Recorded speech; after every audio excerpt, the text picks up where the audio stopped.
It's very important to recognize and then catch yourself when you're about to sound like an asshole.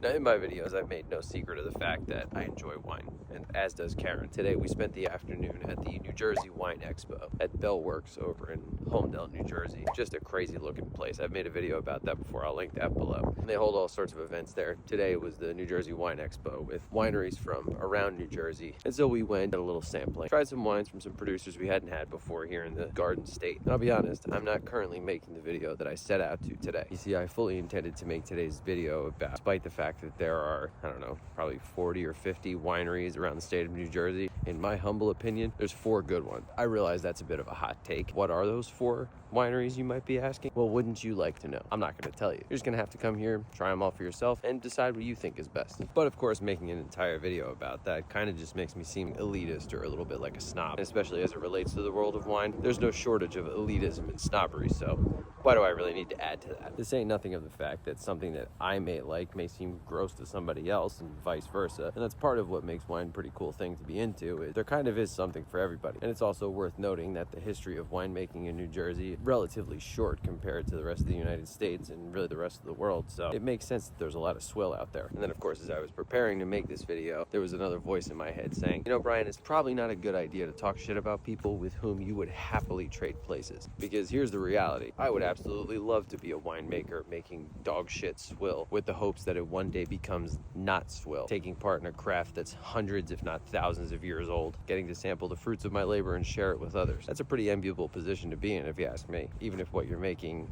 isn't that good, someone's going to enjoy it. Take these videos, for example. Because in the end, even though I've got a very strong and definite opinion about the ins and outs of New Jersey wine, and that opinion is not coming from a place of elitism or snobbery, it's just my opinion. Of course, that's kind of the case with any opinion, I guess. You could say all day long that it doesn't come from a place of elitism or snobbery. If somebody doesn't like you, they're going to call you an elitist anyway, so I guess it doesn't really matter. And even though a lot of it may not quite be my thing, I'll never turn my nose up at an opportunity to sample something new and support the people who are making it. So to all the winemakers out there, thank you for what you do. Keep doing what you do, and just know that you'll definitely keep seeing my annoying face at your establishment or at the next wine expo that you happen to be at. Shout out to all the New Jersey winemakers who took care of us today, especially the 4 that I actually like, and I'll see you tomorrow.